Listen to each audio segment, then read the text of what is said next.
नमस्कार। Good morning. मैं स्वदीप कुमार आप सभी का स्वागत करता हूं हमारे अनअकैडमी के प्लेटफॉर्म यूपीएससी सीएससी हिंदी में।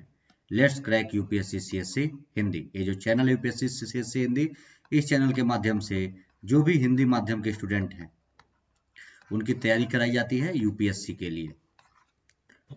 आप लोगों को पता ही है कि अनअकैडमी इंडिया का लार्जेस्ट लर्निंग प्लेटफॉर्म है, भारत का नंबर 1 प्लेटफॉर्म। आप इसका सब्सक्रिप्शन लेकर के घर बैठे अपनी तैयारियों को आगे बढ़ा सकते हैं, कंटिन्यू कर सकते हैं।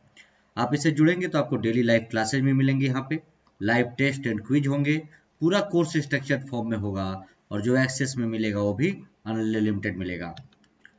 ये हूँ मैं, मेरे बारे में, मेरा नाम स्वदीप कुमार।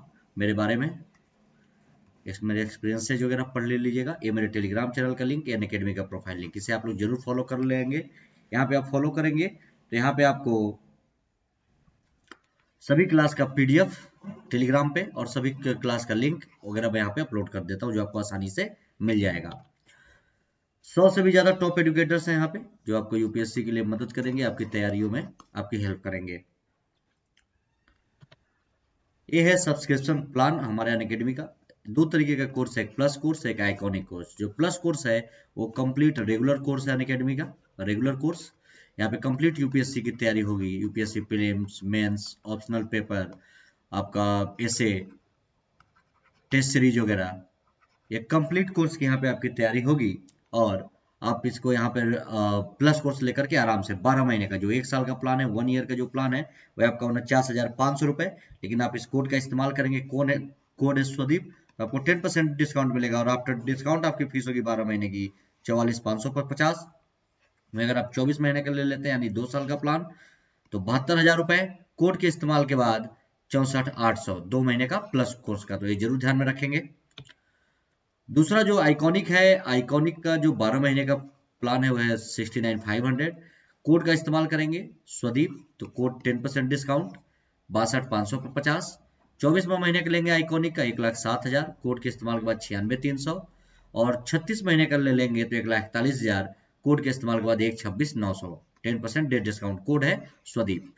इसमें आइकॉनिक में एक फायदा ये है कि रेगुलर कोर्स के अलावा आपको यहाँ पे एक पर्सनल कोच भी मिलेंगे, पर्सनल कोच जो आपकी पर्सनली तैयारी कराएंगे और आपको इसमें गाइड करते रहेंगे। ठीक है। और हम लोग रोजाना जो सुबह 10:30 बजे पढ़ते हैं वो है डेली न्यूज का जो सोर्स है, जो मैं आप लोगों के लिए मैटर लेकर के आता हूँ, वो ये है the Hindu, Indian Express, down to earth, Hindustan Times, Economics Times, PIB, PRS, Dainik Jagran, राष्ट्रीय संस्करण, जनसत्ता और गवर्नमेंट की वेबसाइट। ये सारी चीजें हैं जहां से मैं आप लोगों के लिए इंपॉर्टेंट एडिटोरियल्स वगैरह वो भी हिंदी में लेकर के आता हूँ। आज मैं आप लोगों के लिए लेकर के आया हूँ 5 आर्टिकल हैं आज, इंपॉर्टेंट एडिटोरियल्स, वो भी हिंदी में 5 हैं। कौन कौन से हैं? पहला देखिए, ट्रांसजेंडर व्यक्तियों के लिए पहल, सोर्स है पीआईबी और मुद्दा है ये सामाजिक न्याय का। और जो दूसरा आर्टिकल है वो है राष्ट्रीय अंगदान दिवस, ये भी पीआईबी का आर्टिकल है और मुद्दा है गवर्नेंस का, शासन व्यवस्था का। तीसरा आर्टिकल आज हम लोग पढ़ेंगे, ड्राई स्वाब आरटीपीसीआर परीक्षण कोविड 19 टेस्ट। ये क्या है? कोविड 19 टेस्ट का जो वैक्सीन बन रहा है, जो आरटीपीसीआर परीक्षण है, उसके बारे में क्या कह रहा है और ये ड्राई स्वाब क्या चीज है, ये देखेंगे। सोर्स है इसका द हिंदू और मुद्दा है ये साइंस एंड टेक्नोलॉजी का। चौथा आर्टिकल है हमारा संविधान दिवस के बारे में देखेंगे, सोर्स है पीआईबी और भारतीय राजनीति का मुद्दा है। आप लोगों को पता है कि 26 नवंबर को हमारा संविधान दिवस मनाया जाता है, तो उसी के उपलक्ष्य में आर्टिकल आया था अभी 1-2 दिन पहले।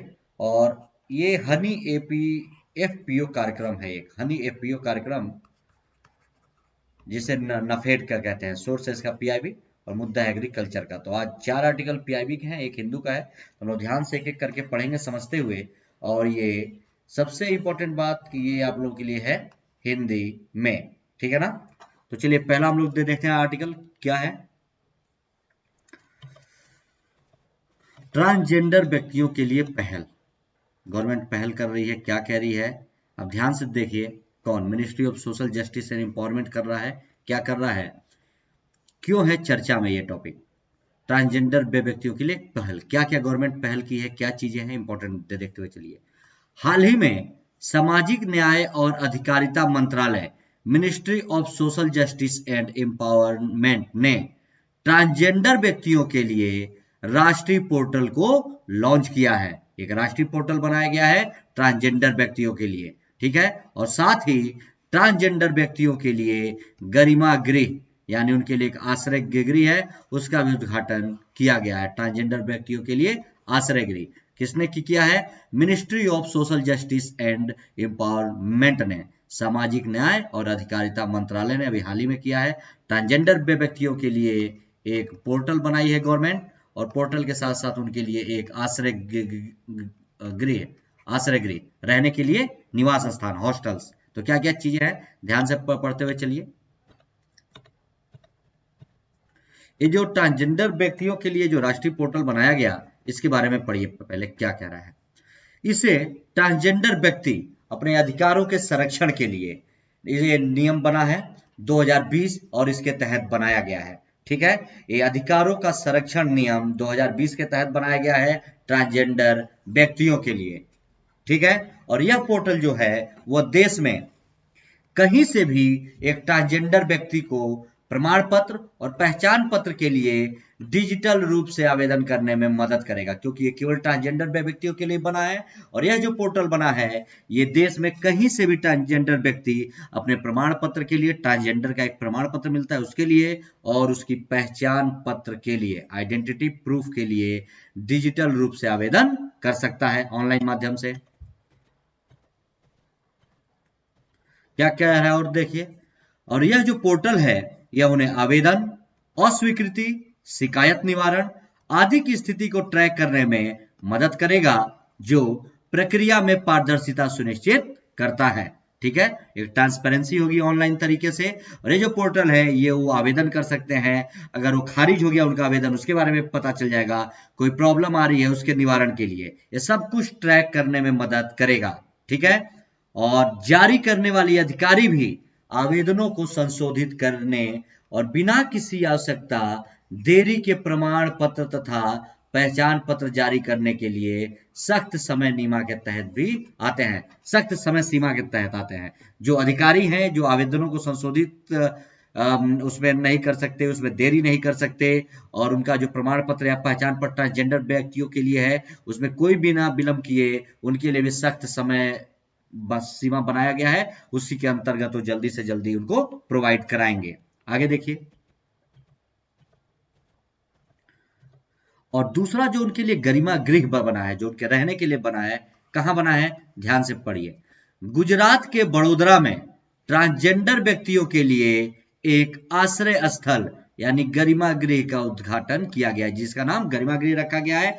एक आश्रय स्थल है, वहां पे लोग रहेंगे इनके रहने के लिए, ठीक है। और यह जो लक्ष्य है, यह जो है लक्ष्या ट्रस्ट के सहयोग से चलाया जाएगा। यह जो गरिमा गृह है इसको कौन चलाएगा? एक एनजीओ है, एक ट्रस्ट है जिसका नाम है लक्ष्य, ठीक है। तो लक्ष्या चलाएगा, और जो पूरी तरह से ट्रांसजेंडरों द्वारा संचालित एक समुदाय आधारित संगठन है। और ये जो संगठन है गरिमा गृह, ये पूरी तरीके से ट्रांसजेंडरों द्वारा ही चलाया जाएगा। ये सारी चीजों को आप लोग ध्यान में रखेंगे। आगे देखिए। और क्या कह रहा है, जो आश्रय स्थल का बना है इसका उद्देश्य है कि ट्रांसजेंडर व्यक्तियों को आश्रय प्रदान करना, जिसमें आश्रय, भोजन, चिकित्सा मतलब चिकित्सा देखभाल और मनोरंजन जैसी बुनियादी सुविधाएं। इसमें क्या क्या मिलेगा? ये जो गरिमा स्थल बना है, आश्रय स्थल, यहाँ पे इनको रहने के लिए जगह, कमरे, भोजन, चिकित्सा सुविधाएं और मनोरंजन जैसी भी बेसिक सुविधाएं, ये सारी चीजें मिलेंगी। सॉरी, आगे देखिए। इसके अलावा यह समुदाय में व्यक्तियों के क्षमता निर्माण और कौशल विकास के लिए सहायता प्रदान करेगा और उन्हें सम्मान का जीवन जीने में सक्षम भी बनाएगा, ठीक है।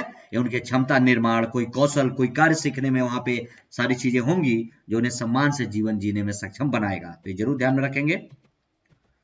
और क्या क्या इंपॉर्टेंट बिंदु है ये देखिए। अब ये जो अधिनियम है ट्रांसजेंडर व्यक्ति नियम 2020, जो उनके अधिकारों के संरक्षण के लिए जो नियम बना है ट्रांसजेंडर व्यक्ति नियम 2020, क्या है ध्यान से देखिए।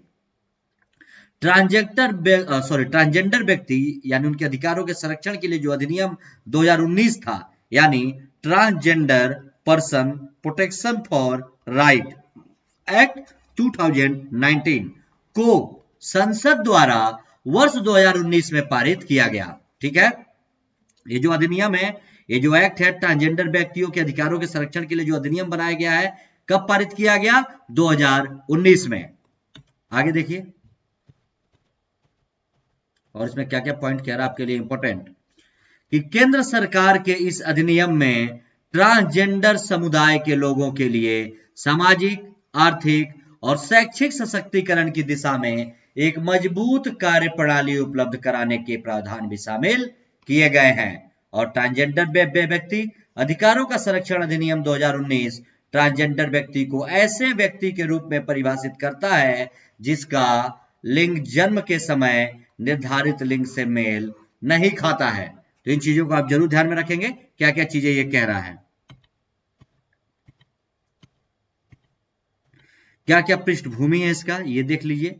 इसकी पृष्ठभूमि क्या कह रहा है, क्या है पृष्ठभूमि? तो वर्ष 2014 में राष्ट्रीय विधिक सेवा प्राधिकरण बनाम भारत संघ के मामले में एक ऐतिहासिक फैसला देते हुए सर्वोच्च न्यायालय ने ट्रांसजेंडर व्यक्तियों के अधिकारों और उनकी लैंगिक पहचान के बारे में निर्णय लेने और उनके अधिकार को मान्यता दी है। कब ये मिला है? 2014 में राष्ट्रीय विधिक सेवा प्राधिकरण वर्सेज भारत संघ के मामले में एक ऐतिहासिक फैसला देते हुए सुप्रीम कोर्ट ने जो हमारे समाज के ट्रांसजेंडर व्यक्ति हैं उनके अधिकारों और उनके लैंगिक पहचान के बारे में उनके अधिकारों को मान्यता दी है। तो इंपॉर्टेंट है, ध्यान में रखिएगा। और इस निर्णय ने नौकरियों और शैक्षणिक संस्थानों में ट्रांसजेंडरों के लिए आरक्षण की सिफारिश की तथा सेक्स रिसाइनमेंट सर्जरी के बिना स्वयं के कथित लिंग की पहचान का अधिकार भी प्रदान किया। ठीक है ना? तो इनके लिए नौकरियों और शैक्षिक संस्थानों में भी आरक्षण, और उसके साथ साथ सेक्स रिसाइनमेंट सर्जरी के बिना, कोई भी सर्जरी कराए बिना इस टाइप का, उनको अपने कथित लिंग की पहचान कराने का अधिकार भी। ये सारी चीजें इनको दी गई, ये जरूर ध्यान में रखेंगे। अभी जो ट्रांसजेंडर व्यक्तियों से संबंधित जो कानून की मुख्य विशेषताएं हैं, इनके बारे में भी आप देखते चलिए, क्या विशेषताएं हैं कानून की और उसकी परिभाषा क्या है। पहले ये देखिए, पहले ट्रांसजेंडर व्यक्ति क्या होता है ये समझिए, फिर क्या क्या कानून है। ट्रांसजेंडर व्यक्ति वह व्यक्ति है जिसका लिंग उसके जन्म के समय नियत लिंग से मेल नहीं खाता है। ठीक है, यानी दो होते, एक मेल और एक फीमेल, एक लड़का और एक लड़की। तो लड़का और लड़की का जो लिंग है उससे मेल नहीं खाता है, इसीलिए इनको ट्रांसजेंडर कहा गया है। और इसीलिए अभी थर्ड इसमें हमारे सुप्रीम कोर्ट ने 2014 में एक अपना निर्धारित फैसला दे करके ये डिसाइड किया कि मेल फीमेल के साथ एक ऑप्शन अब यहाँ पे ट्रांसजेंडर भी रहेगा। ये आप ध्यान में रखेंगे। आगे देखिए, इसमें ट्रांसमेन यानी परापुरुष, ट्रांसवुमेन यानी परा स्त्री, और इंटरसेक्स भिन्नताओं और जेंडर क्वीर आते हैं। और इसमें सामाजिक सांस्कृतिक पहचान वाले व्यक्ति जैसे किन्नर, हिजड़ा भी शामिल हैं। तो इन चीजों को आप इसमें ध्यान में रखेंगे, क्या परिभाषा है, क्या चीजें कह रहा है। ठीक है ना? आगे देखिए, इनसे गैरों की तरह बिहेवियर या जो भेदभाव किया जाता था, ये भी इनके बारे में पढ़िए, इसीलिए इनके वो ये फैसला दे दिया गया। क्या भेदभाव? किसमें ट्रांसजेंडर व्यक्ति के साथ होने वाले भेदभाव को पूरी तरीके से प्रतिबंधित किया गया है। जो कानून बनाया गया है इसमें इनके साथ जो भेदभाव होते थे पूरी तरीके से प्रतिबंधित है, जिसमें निम्नलिखित के संबंध में सेवा प्रदान करने से इनकार करना या अनुचित व्यवहार करना शामिल है। इन चीजों में सेवा उनको प्रदान किया जाएगा और उनके साथ कोई भी अनुचित व्यवहार निम्नलिखित सेवाओं में नहीं हो सकता। पहला, शिक्षा के क्षेत्र में, दूसरा रोजगार, स्वास्थ्य सेवा, सार्वजनिक स्तर पर उपलब्ध उत्पादों, सुविधाओं और अवसरों तक पहुंच एवं उनका उपभोग, और पांचवा, कहीं आने जाने का मूवमेंट का अधिकार। छठा, किसी मकान में निवास करने, उसे किराए पर लेने और स्वामित्व हासिल करने का अधिकार, और सार्वजनिक या निजी पद ग्रहण करने का भी अवसर।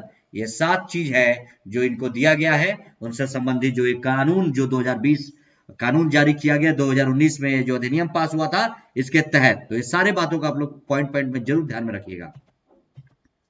और क्या क्या कह रहा है, इस कानून के तहत क्या चीजें हुई, उनके पहचान का प्रमाण पत्र बना, उनके पहचान का, उनका आइडेंटिटी प्रूफ क्या बना, ये दे देखिए।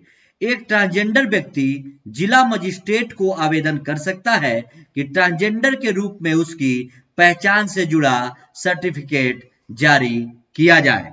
ठीक है, उसके पहचान से जुड़ा हुआ सर्टिफिकेट जारी करे, ये जरूर कर सकता है। अगला है समान अवसर नीति। समान अवसर, इनको क्या कह रहा है कि प्रत्येक प्रतिष्ठान को कानून के तहत ट्रांसजेंडर व्यक्तियों के लिए समान अवसर नीति तैयार करने के लिए बाध्य किया गया है। ठीक है, जरूर ध्यान में रखेंगे कि प्रत्येक प्रतिष्ठान को, जितने भी प्रतिष्ठान हैं, चाहे वो सरकारी हो या निजी हो, सभी को एक कानून के तहत कहा गया है कि जो भी ट्रांसजेंडर व्यक्ति है उनके लिए समान अवसर नीति तैयार, जो कॉमन मैन को उसी तरीके से, ये सारी चीजें जरूर ध्यान में रखेंगे। और क्या कह रहा है, और इससे, ऐसा होने से समावेशी प्रतिष्ठान बनाने में मदद मिलेगी, जैसे कि समावेशी शिक्षा है। समावेशी शिक्षा का मतलब कि कोई भेदभाव किए बिना सभी लोगों को शिक्षा उपलब्ध कराना। और समावेश की प्रक्रिया के लिए अस्पतालों और वॉशरूम, जो यूनिसेक्स शौचालय है, में अलग अलग वार्डों जैसे बुनियादी सुविधाओं के निर्माण की भी आवश्यकता होती है। तो इस तरीके से जरूर ध्यान में रखेंगे।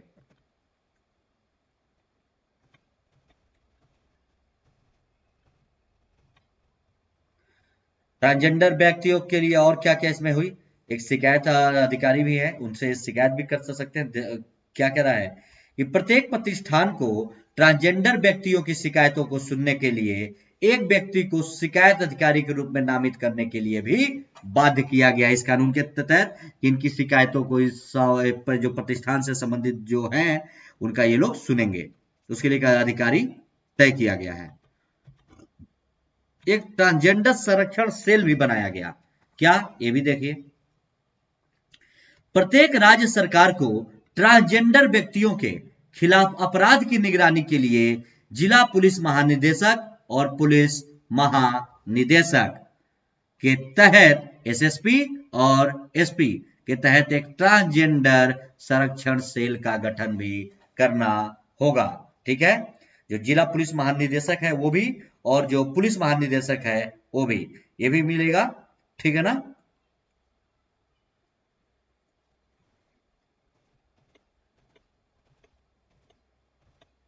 कौन कौन सी कल्याणकारी योजनाएं यहाँ पे और इनके लिए चलाई गई, ये भी ध्यान से पढ़िए। क्या क्या कल्याणकारी योजनाएं चलाई गई, कि सरकार समाज में ट्रांसजेंडर व्यक्तियों के पूर्ण समावेश और भागीदारी को सुनिश्चित करने के लिए कदम उठाएगी, और वह ट्रांसजेंडर व्यक्तियों के बचाव एवं पुनर्वास तथा व्यवसायिक प्रशिक्षण एवं स्वरोजगार के लिए कदम भी उठाएगी, और ट्रांसजेंडर संबंधी योजनाओं का सृजन करेगी, और सांस्कृतिक क्रियाकलापों में उनकी भागीदारी को बढ़ावा भी देगी। तो इन चीजों को आप जरूर ध्यान में रखिएगा, क्या क्या कह रहा है।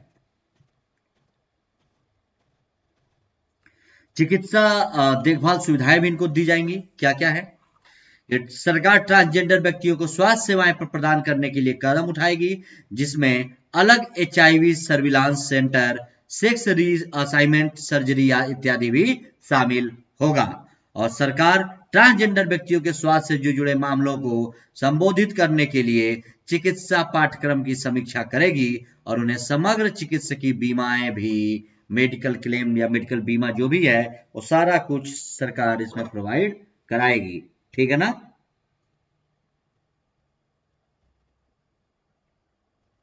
तो जरूर ध्यान में रखिएगा क्या क्या चीजें हैं इसमें।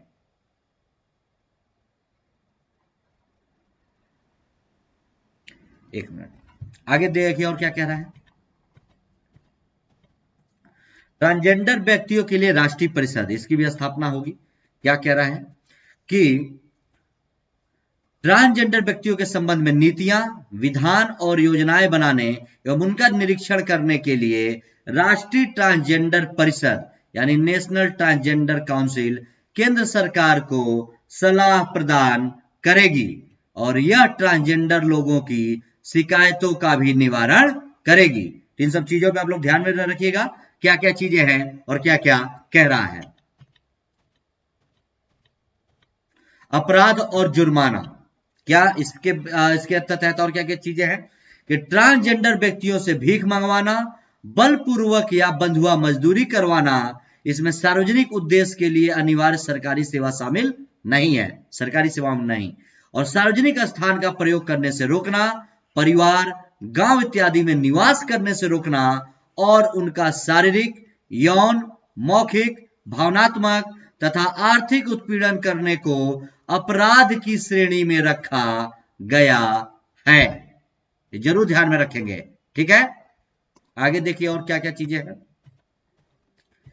कि ट्रांसजेंडर व्यक्तियों से संबंधित और क्या विशेषताएं हैं कानूनों में, किन अपराधों के लिए 6 महीने और 2 वर्ष की सजा का प्रावधान है, और साथ ही जुर्माना भी भरना पड़ सकता है। अगर ऐसा अपराध कोई भी व्यक्ति करेगा तो उस अपराधों के लिए 6 महीने से लेकर के 2 वर्ष की सजा का प्रावधान और साथ में जुर्माना भी भरना होगा।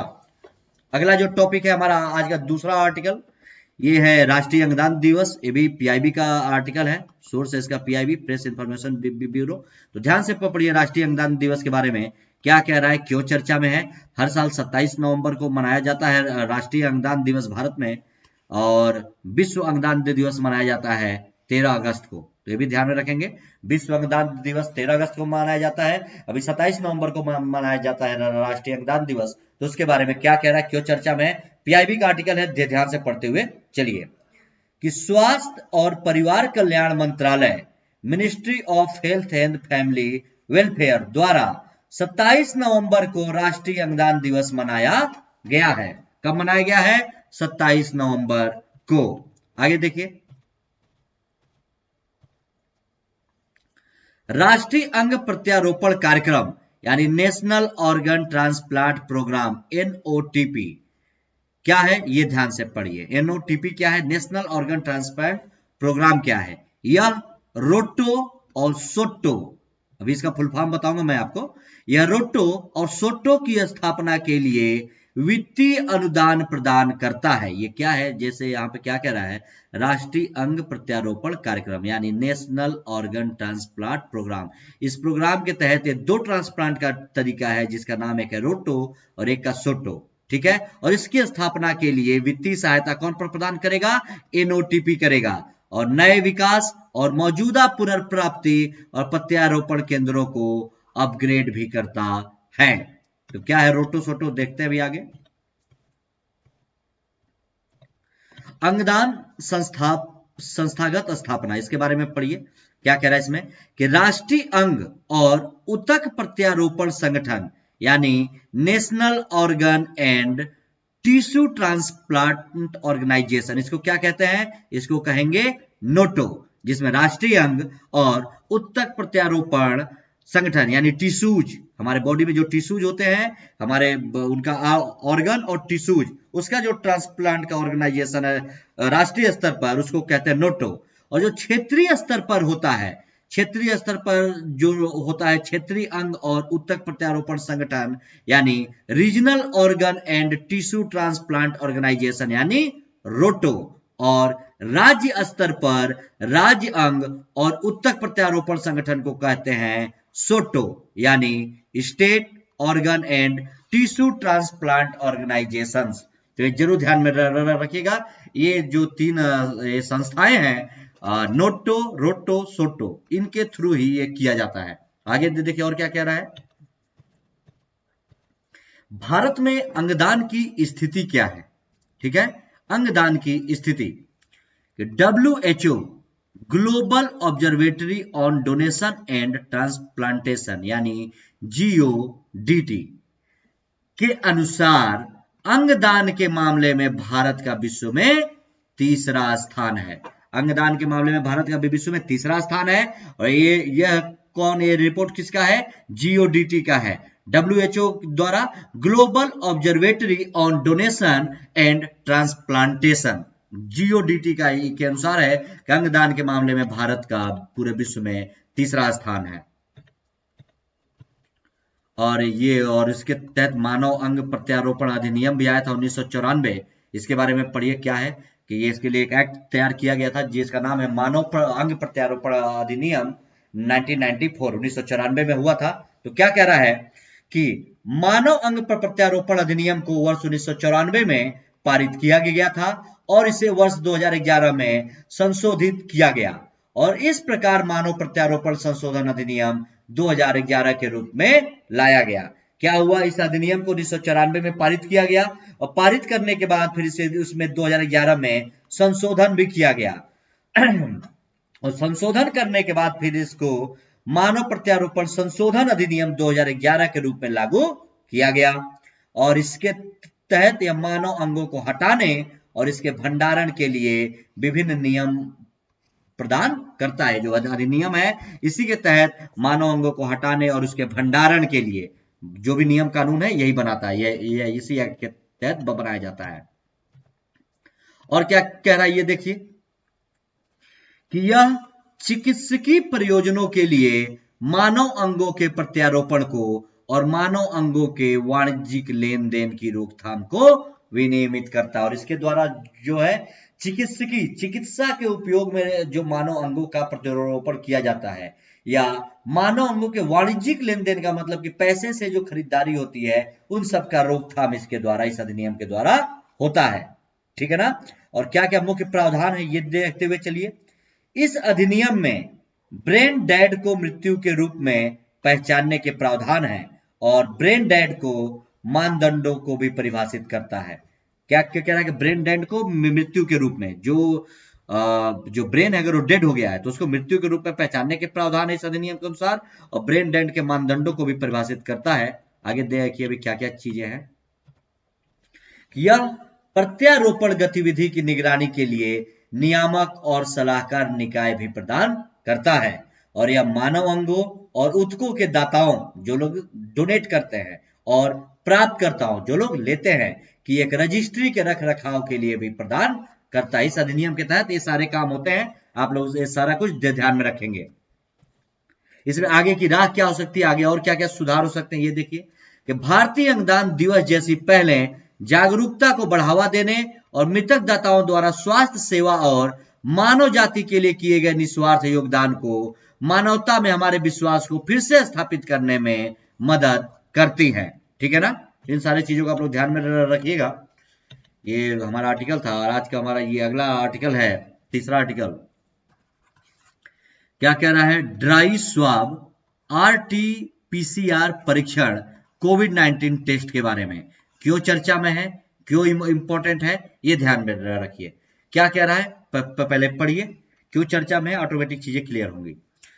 हाल ही में भारतीय चिकित्सा अनुसंधान परिषद यानी ICMR द्वारा वैज्ञानिक और औद्योगिक अनुसंधान परिषद कोशिकीय एवं आणविक जीव विज्ञान केंद्र CSIR CCMB को कोविड-19 महामारी के परीक्षण के लिए, ठीक है, किसके लिए, कोविड-19 महामारी के परीक्षण के लिए dry swab RNA extraction free testing विधि के व्यावसायिक उपयोग को अनुमति दी गई है।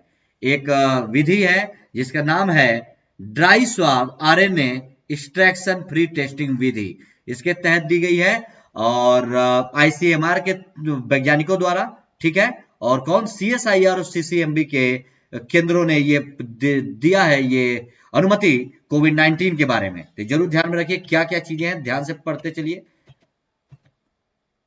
ये जो ड्राई स्वाब परीक्षण है, यह जो परीक्षण है इसके जो परिणाम है 96.9% तक इसकी सटीकता है, मतलब 100% में 96.9% तक सटीक प्रमाण देगा कोविड-19 टेस्ट के बारे में। और परंपरागत जो पहले से चला जा रहा है swab VTM RNA extraction RT-PCR और सरलीकृत ड्राई स्वैब RT-qRT-PCR डायरेक्ट इलेक्ट्रेड प्रोटोकॉल विधियों का तुलनात्मक अध्ययन बताता है और एक साधारण बफर विलयन आधारित direct dry swab and point RT-PCR के माध्यम से सटीकता के साथ SARS COVID-2 वायरस की कोष की पहचान भी आसानी से की जा सकती है। तो इन चीजों को ध्यान में रखिए।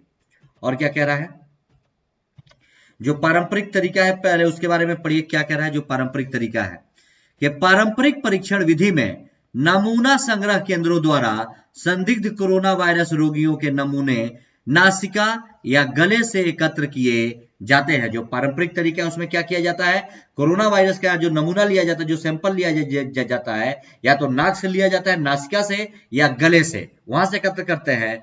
फिर उन्हें परीक्षण केंद्रों में, जो कि कभी कभी परीक्षण केंद्र जिस स्थान से लिए जाते हैं वहां से सैकड़ों किलोमीटर की दूरी पर होते हैं, वहां पे ले जाया जाता है उन सैंपल्स को। और जो नेसोफेरिंक्स यानी जो नासिका के पीछे ग्रसनी है, अब ये होता है जो नासिका के पीछे होती है, और जो ग्रसनी है वो गले का ऊपरी हिस्सा, यहां से या यहां से, ये यहां से ले लिया जाता है, जरूर ध्यान में रखेंगे। और क्या कह रहा है इसमें, आप इस इमेज के द्वारा भी देख सकते हैं। ओरोफेरिंक्स ग्रसनी का मध्य भाग होता है, ठीक है, ग्रसनी का मध्य भाग होता है ओरोफेरिंक्स, जो मुंह से परे होता है, और इसमें जीभ का पिछला हिस्सा यानी जो जीभ का आधार होता है, टॉन्सिल, मुलायम तालु या मुंह के पटल का हिस्सा, और गले के किनारे की दीवारें शामिल होती है। यानी ये जो हिस्सा होता है, आप ये जो इमेज में देख रहे हैं ये वाला हिस्सा, इसी को ओरोफेरिंक्स कहते हैं।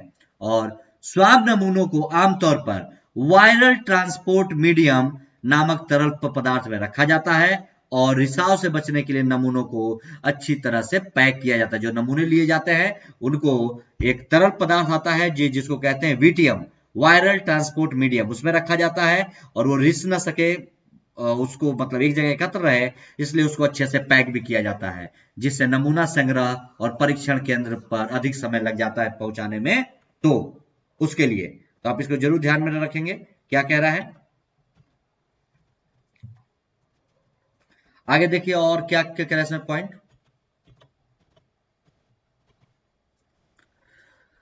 आरएनए निष्कर्षण में यहां तक कि स्वचालन विधि में भी लगभग 500 नमूनों के एकत्रीकरण में लगभग 4 घंटे लगते हैं, और वीटीएम और आरएएन निष्कर्ष दोनों विधियां व्यापक पैमाने पर परीक्षण में आर्थिक और समय के दृष्टिकोण से बहुत अधिक बोझिल भी होते हैं। नई और सरलीकृत विधि इसमें क्या क्या है, ये जो नई विधि आई है ड्राई स्वैब वाली, इस विधि में क्या होता है ये देखिए कि ड्राई स्वैब तकनीक में वीटीएम और आरएनए निष्कर्ष प्रक्रियाओं की आवश्यकता नहीं होती है, और इसका उपयोग सीधे आरटीपीसीआर परीक्षण में किया जा सकता है, ठीक है ना। इसमें क्या होता है, इस तकनीक में वीटीएम और आरएनए निष्कर्ष प्रक्रियाओं की जरूरत नहीं होती कि उसमें रखेंगे, और इसका उपयोग सीधे आरटी परीक्षण के लिए, क्या ये पढ़िए, इस परीक्षण की लागत और समय की 40 से 50% तक की बचत होती है, जबकि सुरक्षा से समझौता किए बिना एक ही समय में स्क्रीनिंग को तत्काल प्रभाव से कई गुना तक बढ़ाया जा सकता है। और क्या कह रहे हैं, जो नई किट है, नई किट की आवश्यकता के बिना इसे लागू करना आसान है, और मौजूदा जनशक्ति को बिना कोई अतिरिक्त परीक्षण दिए इसे प्रयुक्त भी किया जा सकता है। ये जो नई किट बनी है वाली, अब इसका महत्व क्या है ये पढ़िए, क्या कह रहा है इसका महत्व, क्या चीजें हैं कि कोरोना वायरस का व्यापक पैमाने पर परीक्षण किया जा सकेगा इसकी वजह से, और पारंपरिक आरटीपीसीआर परीक्षणों की तुलना में यह अधिक किफायती है, और यह जल्दी परिणाम देना इसके द्वारा संभव है। अगला जो हमारा आर्टिकल है वो है संविधान दिवस, आप इसके बारे में देखेंगे। हमारा चौथा आर्टिकल आज का, इसका नाम क्या है, संविधान दिवस, इसका भी सोर्स है पीआईबी। हम इसके बारे में देखते हैं क्या क्या। अभी हमने देखा था 26 नवंबर को संविधान दिवस था, तो उसी के तो इस 28 तारीख को आर्टिकल आया था, 28 से 29 को, तो आप ध्यान से देखिए क्या कह रहा है। प्रीलिम्स के लिए इसमें क्या क्या चीजें इंपॉर्टेंट है, संविधान दिवस या राष्ट्रीय विधि दिवस, और मेंस के लिए इंपॉर्टेंट है महत्वपूर्ण संविधान संशोधन या भारतीय संविधान का इतिहास। क्या कह रहा है, ध्यान से पढ़ते हुए चलिए। संविधान दिवस, और इसमें आप प्रीलिम्स के लिए इंपॉर्टेंट रखेंगे संविधान दिवस और राष्ट्रीय विधि दिवस के बारे में, और मेंस के लिए ध्यान में रखेंगे महत्वपूर्ण संविधान संशोधन और भारतीय संविधान का इतिहास। क्या कह रहा है, ध्यान से पढ़ते हुए चलिए। संविधान दिवस क्यों चर्चा में है ये देखिए। अभी हाल ही में 26 नवंबर को देश का 71वां संविधान दिवस मनाया गया है। ठीक है ना, 71वां। और प्रति वर्ष इस अवसर पर संविधान में निहित मूल्यों और सिद्धांतों के बारे में जागरूकता फैलाने के उद्देश्य से कई प्रकार की गतिविधियों का आयोजन भी किया जाता है। ठीक है, कई प्रकार की गतिविधियों का आयोजन किया जाता है, जरूर ध्यान में रखेंगे। क्या क्या है, एक एक देखते हुए चलिए। संविधान दिवस, संविधान दिवस को राष्ट्रीय विधि दिवस के रूप में भी जाना जाता है और यह दिन भारत में संविधान को अपनाने की याद दिलाता है। इसी दिन हमारा भारतीय संविधान को अपनाया गया था, 26 नवंबर के दिन ही अपनाया गया था, लागू नहीं किया गया था। लागू 26 जनवरी 1950 को हुआ था, 26 नवंबर 1949 को हमारे भारतीय संविधान को अपनाया गया था। तो संविधान को अपनाने की याद में इस दिवस को कॉन्स्टिट्यूशन डे कहा जाता है। वर्ष 1949 में इसी दिन अर्थात 26 नवंबर 1949 को संविधान सभा द्वारा औपचारिक रूप से भारत के संविधान को अपनाया गया, जिसे आगे चल करके 26 जनवरी 1950 को लागू भी किया गया था। जरूर ध्यान में रखिएगा। आगे देखिए और इसमें क्या क्या चीजें हैं, क्या क्या इंपॉर्टेंट बिंदु हैं कि केंद्रीय सामाजिक न्याय और अधिकारिता मंत्रालय ने 19 नवंबर 2015 को भारत सरकार द्वारा 26 नवंबर को संविधान दिवस के रूप में मनाने के निर्णय को अधिसूचित किया था। ठीक है, कब किया था? केंद्रीय सामाजिक न्याय और अधिकारिता मंत्रालय ने 19 नवंबर 2015 को। ठीक, और क्या क्या इससे महत्वपूर्ण तथ्य हैं? बहुत सारे इंपॉर्टेंट तथ्य हैं जो आप अभी मैं आप लोगों को पॉलिटी भी पढ़ा रहा था यूट्यूब में, उसमें भी जब मैं संविधान के बारे में पढ़ा रहा था कि हमारे संविधान का गठन कैसे हुआ, चीजें कैसी हुई, उसमें सारी बातें बताई भी हैं और कुछ आप लोग बेसिक में पढ़े भी होंगे। फिर भी ध्यान से सुनिए क्या कह रहा है, क्योंकि आर्टिकल है कि क्या क्या महत्वपूर्ण तथ्य हैं हमारे भारतीय संविधान से जुड़े हुए। कि संविधान सभा द्वारा भारत के संविधान के निर्माण का कार्य 2 वर्ष 11 महीने 18 दिनों में पूरा किया गया। जो हमारा संविधान है वो कितने दिनों में बना? 2 वर्ष 11 महीने 18 दिनों में पूरा हुआ और हमारी संविधान सभा के द्वारा इसका निर्माण किया गया। इसमें कौन कौन लोग थे अभी आगे वो भी आएंगे। भारतीय संविधान की मूल प्रतियों को टाइप या मुद्रित नहीं किया गया था, बल्कि इन प्रतियों को हाथ से लिख करके तैयार किया गया था। आप संविधान को जरूर ध्यान में रखेंगे। जो मूल प्रति है हमारे संविधान की, जो ओरिजिनल, अब तो इसकी बहुत सारी कॉपियां आ गई हैं जो टाइप फॉर्म में है, लेकिन जो ओरिजिनल प्रति है उसको हाथ से लिखा गया था। और वर्तमान में संविधान की मूल प्रतियों को संसद के पुस्तकालय के भीतर हीलियम से भरे बॉक्स या केस में रखा गया है। जो मूल प्रति है हमारे संविधान की, उसको संसद के पुस्तकालय में रखा गया है, लाइब्रेरी में, और हीलियम से भरे बॉक्स में कि वो खराब ना हो। आगे देखिए, प्रसिद्ध सुलेखक यानी जो अच्छी राइटिंग जिनकी होती है, कैलीग्राफर इनको कहा जाता है, प्रेम बिहारी नारायण रायजादा ने संविधान की मूल प्रतियां तैयार की थी। कौन किया था, कौन ले लिखा था? ये प्रसिद्ध सुलेखक थे, अच्छी राइटिंग थी इनकी, नाम है प्रेम बिहारी नारायण रायजादा। इन्होंने लिखा था संविधान की मूल प्रतियों को, और मूल रूप से भारत का संविधान अंग्रेजी और हिंदी भाषा में लिखा गया है। हमारा जो संविधान है भारत का, अंग्रेजी और हिंदी भाषा में लिखा गया है, जो मूल संविधान है। क्या क्या चीजें हैं इसमें और देखिए कि और क्या क्या महत्वपूर्ण तथ्य भारतीय संविधान से जुड़े हुए कि भारतीय संविधान के निर्माण के समय इसकी कुछ विशेषताओं को ब्रिटेन, आयरलैंड, जापान, अमेरिका, दक्षिण अफ्रीका, जर्मनी, ऑस्ट्रेलिया और कनाडा सहित अन्य कई देशों के संविधानों से उधार लिया गया था। इसीलिए जब हम लोग जीएस में पॉलिटी वगैरह पढ़ते हैं तो क्वेश्चन आया था बहुत पहले एक बार कि क्या हमारा संविधान या क्या भारतीय संविधान उधार का थैला है? तो उधार लिए जाने का मतलब ये था कि हमको उन देशों से जो चीजें अच्छी लगी वो हमने लिया और उसमें हम अपने देश के अनुसार, अपने सुविधा के अनुसार उसमें कुछ चेंजेस करते हुए या आवश्यकता अनुसार उसमें संशोधन करते हुए हमने उसको अपनाया है। तो मैंने वो पॉलिटी पढ़ाते समय आप लोगों को बताया ही था कि आप ये पूर्ण रूप से ये नहीं कहेंगे कि उधार का थैला है, ये हम इसको इस तरीके से बिल्कुल नहीं मानेंगे। ठीक है, ये सारी बातें लिखेंगे। और देखिए, भारतीय संविधान की जो मूल संरचना है उसमें भारत सरकार अधिनियम 1935 पर आधारित है, क्योंकि जो भारत सरकार का 1935 का एक्ट आया था उस समय, तो उस समय 1935 का एक्ट की बहुत सारे अनुच्छेद हमारे भारतीय संविधान में उसी से ले लिए गए हैं। और भारतीय संविधान विश्व का सबसे लंबा संविधान है और यहाँ के सरकार की हमारे सरकार की संसदीय प्रणाली है, जरूर ध्यान में रखेंगे। पृष्ठभूमि क्या है हमारे संविधान की, ये पढ़ लीजिए। क्या है पृष्ठभूमि? कि वर्ष 1934 में एम.एन. रॉय द्वारा पहली बार एक संविधान सभा का विचार प्रस्तुत किया गया। कब? 1934 में एम.एन. रॉय के द्वारा, यही है एम.एन. रॉय, इन्होंने प्रस्तुत किया।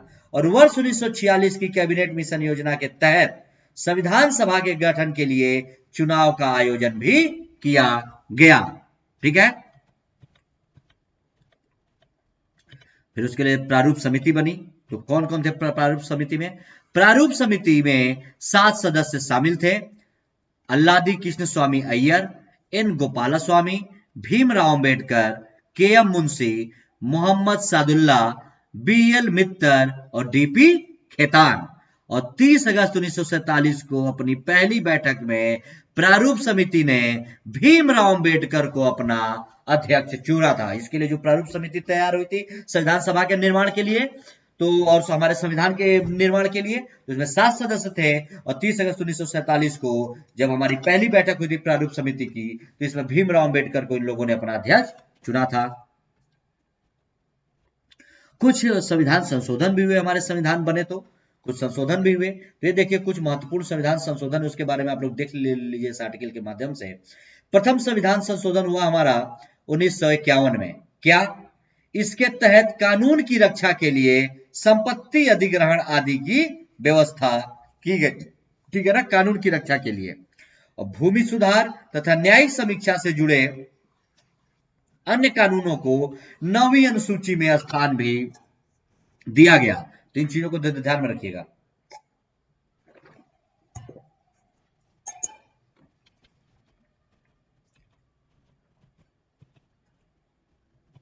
और उसी के तहत हमारे संविधान में के अनुच्छेद 31 में 2 उपखंड जोड़े गए, 31 क और 31 ख। आप लोग ये बेयर एक्ट में जरूर देखिएगा क्या है इसमें। और 7वां संविधान संशोधन अधिनियम 1956, जो इंपॉर्टेंट है वो हम लोग देख रहे हैं। राज्य पुनर्गठन आयोग की रिपोर्ट तथा राज्य पुनर्गठन अधिनियम 1965 को लागू करने के लिए द्वितीय तथा 7वीं अनुसूची में संशोधन भी किया गया। उसके बाद एक है आपका 42वां संविधान संशोधन अधिनियम 1976। इसमें क्या कह रहा है कि 42वें संशोधन अधिनियम के द्वारा संविधान में प्रमुख संशोधनों में से कुछ निम्नलिखित हैं। तो 42वां संविधान संशोधन 1976 के द्वारा क्या किया गया? बहुत सारे संशोधन हुए जिसमें से कुछ निम्नलिखित है। तो पहला है हमारे संविधान की प्रस्तावना। क्या क्या कह रहा है, क्या हुआ था इसमें संशोधन में? ध्यान से देखिए। इस संशोधन के तहत भारत को परिभाषित करने के लिए संप्रभु, लोकतांत्रिक, गणतांत्रिक शब्द के स्थान पर संप्रभु, लोकतांत्रिक, समाजवादी, पंथ निरपेक्ष, गणतांत्रिक शब्द को जोड़ा गया। ये जो संविधान संशोधन हुआ था 42वां, इसके तहत क्या हुआ था कि जो हमारे प्रस्तावना में जो मूल शब्द थे संप्रभु, लोकतांत्रिक, गणतांत्रिक, इनको हटा करके उनके स्थान पर रखा गया संप्रभु, लोकतांत्रिक, समाजवादी, पंथ निरपेक्ष, गणतांत्रिक, इन शब्दों को जोड़ा गया। और साथ ही प्रस्तावना में शब्द को राष्ट्र की एकता शब्द को बदलकर शब्द को राष्ट्र की एकता और अखंडता कर दिया गया। उसमें एक शब्द था राष्ट्र की एकता हमारे प्रस्तावना में, तो इसी संशोधन के द्वारा उसको भी बदल करके राष्ट्र की एकता और अखंडता कर दिया गया था। तो जरूर ध्यान में रखिएगा। और उसी के द्वारा मौलिक अधिकार, हमारे फंडामेंटल राइट एफआर, और हमारे राज्य के नीति निर्देशक सिद्धांत, यानी राज्यों को चलाने के लिए क्या नियम कानून होने चाहिए, डीपीएसपी। ठीक है, directive principles of state policy, DPSP.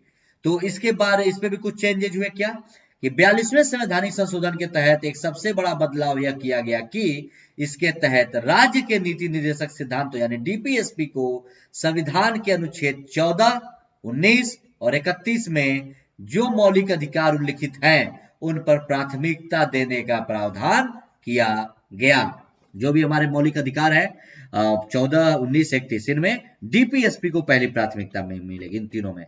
तो देखिएगा। उसके बाद मौलिक कर्तव्य जो हमारे फंडामेंटल ड्यूटीज हैं, इनमें भी चेंजेस किए गए। तो 42वां संविधान संशोधन के तहत इस संविधान में 4A नामक एक नया भाग बनाने के लिए इसमें अनुच्छेद 51A शामिल किया गया और संविधान के भाग 4A में नागरिकों के मौलिक कर्तव्य का निर्धारण किया गया है। तो इन चीजों को आप लोग जरूर ध्यान में रखेंगे। उसके बाद फिर 42वां के बाद 44वां संविधान संशोधन हुआ 1978 में। वैसे सारा तो मैंने पॉलिटी में पढ़ा ही है, लेकिन आज हमें आर्टिकल पढ़ रहे हैं तो जरूर देखेंगे इसको। क्या कह रहा है कि इस संशोधन के माध्यम से अनुच्छेद 74(1) में एक नया प्रावधान जोड़ा गया, जिसके अनुसार राष्ट्रपति को कैबिनेट की सलाह को पुनर्विचार के लिए एक बार लौटाने या वापस भेजने की शक्ति दी गई है। इसके तहत राष्ट्रपति को पुनर्विचार के बाद भेजी जाने वाली सलाह को मानने के लिए बाध्य कर दिया गया। ये जरूर ध्यान में रखिएगा। मैंने कल जो परसों आर्टिकल पढ़ा था उसमें मुद्दा आया था। और इस संशोधन के अनुसार मंत्रिमंडल द्वारा राष्ट्रपति को दी गई लिखित सलाह के आधार पर ही आपातकाल घोषित किया जा सकता है। मतलब अगर देश में इमरजेंसी करना है तो राष्ट्रपति मंत्रिमंडल से सलाह मांगेगा उसके बाद, या किसी को अपने क्षमादान शक्तियों के बारे में जो हमने परसों आर्टिकल पढ़ा था उसमें भी ये बातें मैंने बताई थी।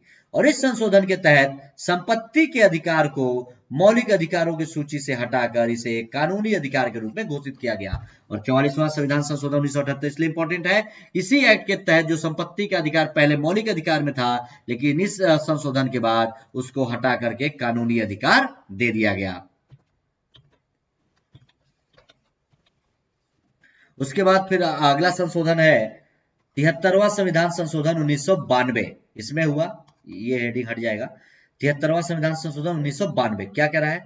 संविधान में अनुच्छेद 243A को जोड़कर एक अलग भाग 9 जोड़ा गया और 11वीं अनुसूची नामक एक नई अनुसूची जोड़ी गई, जिसमें पंचायती राज संस्थाओं की शक्ति और कार्यों का उल्लेख किया गया है।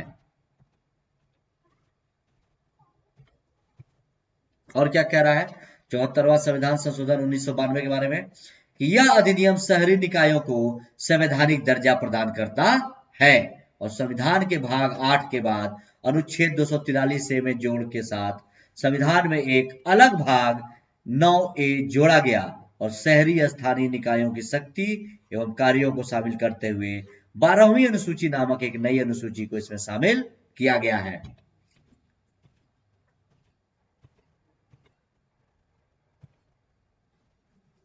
और यह अधिनियम नगर पंचायत, नगर परिषद एवं नगर निगम में SC/ST को उसकी जनसंख्या के अनुपात में सीटों का आरक्षण और महिलाओं के लिए सीटों का 1/3 आरक्षण भी प्रदान करता है। और संविधान का 101वां संशोधन 2017 में हुआ।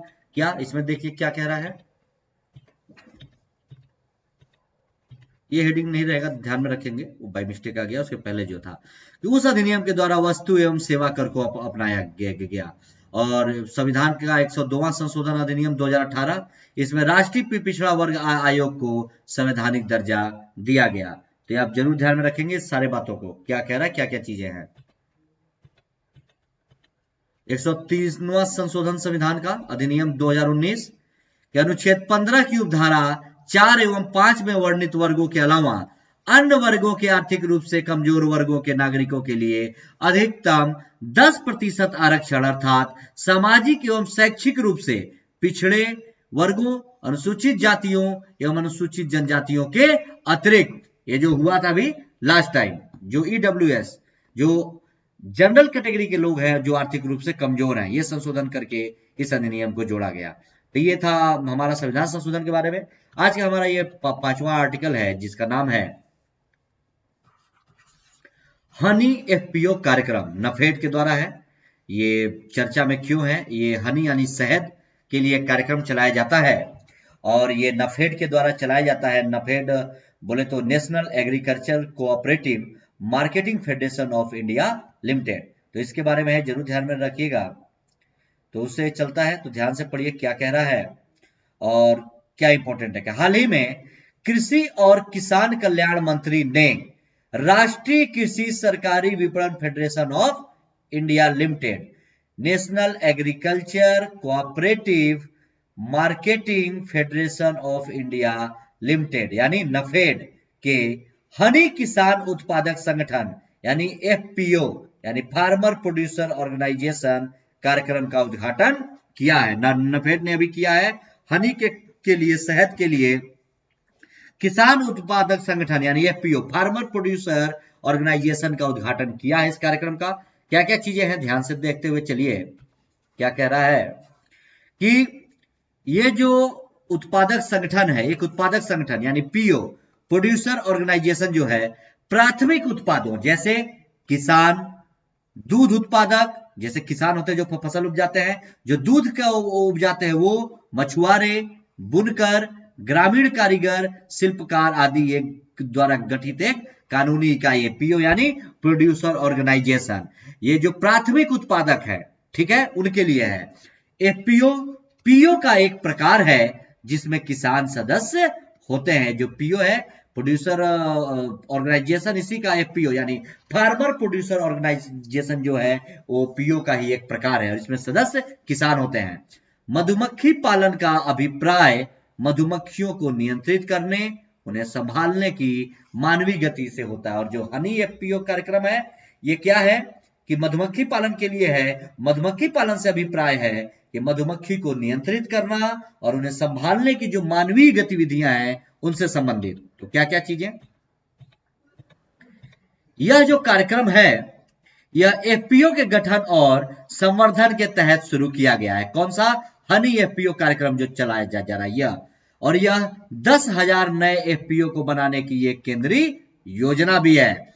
और इसके तहत राष्ट्रीय परियोजना प्रबंधन सलाहकार और फंड मंजूरी समिति, ठीक है, national level project management advisory and fund sanctioning committee ने सभी कार्यान्वयन एजेंसियों को 2020-21 के लिए एफपीओ क्लस्टर आवंटित किए थे समूह में, ठीक है ना, ये जरूर ध्यान में रखिएगा।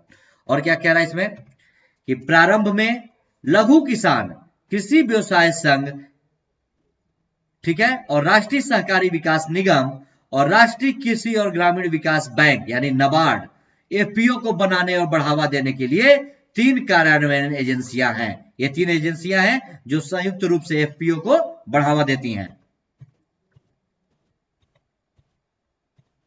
और नाफेड को चौथी राष्ट्रीय कार्यान्वयन एजेंसी के रूप में भी नियुक्त किया गया है, ठीक है ना। और यदि राज्य चाहे तो कृषि, सहकारिता और किसान कल्याण विभाग के परामर्श से अपनी कार्यान्वयन एजेंसी को भी नामित कर सकता है, यदि अगर राज्य चाहेगा तो। क्या कह रहा है कि एफपीओ को समूह आधारित व्यवसायिक संगठनों द्वारा विकसित किया जाएगा। और नाफेड 5 राज्यों पश्चिम बंगाल, बिहार, मध्य प्रदेश, उत्तर प्रदेश और राजस्थान में मधुमक्खी पालकों के लिए एफपीओ स्थापित करने में मदद करेगा। किन किन जगहों पे? 5 राज्यों पे, पश्चिम बंगाल, बिहार, मध्य प्रदेश, उत्तर प्रदेश और राजस्थान में। और पहला हनी एफपीओ, ये जरूर इंपॉर्टेंट है, ये ध्यान में रखिएगा, मध्य प्रदेश में राष्ट्रीय मधुमक्खी पालन और हनी मिशन के तहत पंजीकृत किया गया है। जो पहला है वो मध्य प्रदेश में है। इससे लाभ क्या क्या होंगे? क्या क्या होंगे लाभ? लाभ होंगे वैज्ञानिक मधुमक्खी पालन में कौशल उन्नयन, वैज्ञानिक तरीके से मधुमक्खी पालन किया जाएगा। शहद और संबंध मधुमक्खी पालन उत्पादों जैसे मधुमक्खी के मोम, प्रोपोलिस, शाही जेली, मधुमक्खी जहर आदि के प्रसंस्करण हेतु और संरचनात्मक सुविधाओं का विकास। गुणवत्ता नियंत्रण प्रयोगशालाओं द्वारा गुणवत्ता उन्नयन, ये सारी चीजें ध्यान में रखेंगे। और क्या क्या लाभ है? लाभ है इसका संग्रह, भंडारण, बॉटलिंग और विपणन केंद्रों में सुधार करके बेहतर आपूर्ति श्रृंखला बनाना। के संग्रह ठीक तरीके से मतलब इकट्ठा करना, भंडारण करना उसका, बॉटलिंग मतलब बोतलों में पैक करना, और विपणन केंद्रों पे जो जो केंद्र है जहां पे बंटवाना है वहां पे उसको वितरित करना, और उसके लिए बेहतर आपूर्ति श्रृंखला। और एफपीओ का प्रचार और गठन कृषि को आत्मनिर्भर कृषि बदलने के लिए पहला कदम है। इस कृषि को तो जरूर ध्यान में रखेंगे। और मधुमक्खी पालन को बढ़ावा देने के लिए सरकार के और कौन कौन से प्रयास हैं ये देखिए। और क्या अन्य प्रयास है सरकार के मधुमक्खी पालन को बढ़ावा देने के लिए? कि सरकार किसानों की आय को दोगुना करने और आदिवासी उत्थान को सुनिश्चित करने के उद्देश्य से मधुमक्खी पालन को बढ़ावा दे रही है। और सरकार ने आत्मनिर्भर अभियान के तहत मधुमक्खी पालन क्षेत्र में 500 करोड़ रुपए का आवंटन भी किया है। और इसके तहत चलती फिरती मधुवाटिका बनाई जाएगी। पैरी ऑन व्हील्स क्या कह रहा है कि यह मधुमक्खियों को पालने और उनके बक्सों को आसानी से एक जगह से दूसरी जगह ले जाने के लिए खादी और ग्रामोद्योग आयोग केवीआईसी की एक अनूठी पहल है। केवीआईसी के द्वारा क्या कह रहा है कि राष्ट्रीय मधुमक्खी बोर्ड, नेशनल बी बोर्ड जो है, ने एनबीएचएम के हिस्से के रूप में प्रशिक्षण प्रदान करने के लिए 4 मॉड्यूल भी बनाए हैं और इसके तहत 30 लाख किसानों को मधुमक्खी पालन का प्रशिक्षण दिया गया है और साथ में उन्हें सरकार द्वारा वित्तीय सहायता भी दी जा रही है। और मिनी मिशन 1 और मिनी मिशन 2 इस मिशन के तहत योजनाएं हैं। तो इस मिशन के तहत 2 योजनाएं चल रही, मिनी मिशन 1 और मिनी मिशन 2। और सरकार ने मीठी क्रांति के भाग के रूप में एनबीएचएम का शुभारंभ किया है। इसका शुभारंभ सरकार ने किया है स्वीट रिवॉल्यूशन, मीठी क्रांति। और मधुमक्खी पालन और इससे जुड़ी गतिविधियों को बढ़ावा देने के लिए वर्ष 2016 में मीठी क्रांति को शुरू किया गया था। 2016 जरूर ध्यान में रखिएगा। और खादी ग्रामोद्योग के द्वारा होता है, तो भी आप पढ़ लीजिए खादी ग्रामोद्योग के बारे में क्या कह रहा है। खादी और ग्रामोद्योग आयोग खादी एवं ग्रामोद्योग अधिनियम 1956 के तहत एक संवैधानिक निकाय है, ठीक है। और यह भारत सरकार के सूक्ष्म, लघु और मध्यम उद्यम मंत्रालय यानी मिनिस्ट्री ऑफ माइक्रो, स्मॉल एवं मीडियम एंटरप्राइजेज यानी MSME के अंतर्गत आने वाली एक मुख्य संस्था भी है। और इसका मुख्य उद्देश्य ग्रामीण क्षेत्रों में जहां भी आवश्यक हो अन्य एजेंसियों के साथ मिलकर खादी एवं ग्रामोद्योग की स्थापना तथा विचार के लिए योजनाएं बनाना, उनका प्रचार प्रसार करना तथा सुविधाएं एवं सहायता प्रदान करना है। ये सारी चीजें थी। ये आज का टॉपिक यहीं पे समाप्त होता है। आप लोग इसको ध्यान में रखेंगे। आप लोग क्लास अच्छा लगा हो तो लाइक, शेयर और सब्सक्राइब जरूर कर दीजिएगा कि ज्यादा से ज्यादा बच्चों तक ये चीजें पहुंच सके। और ये क्लास रोजाना सुबह 10:30 बजे होती है। तो कल फिर हम लोग मिलेंगे अपनी अगली कक्षा में सुबह 10:30 बजे, ठीक है। चलिए तब तक के लिए धन्यवाद, नमस्कार।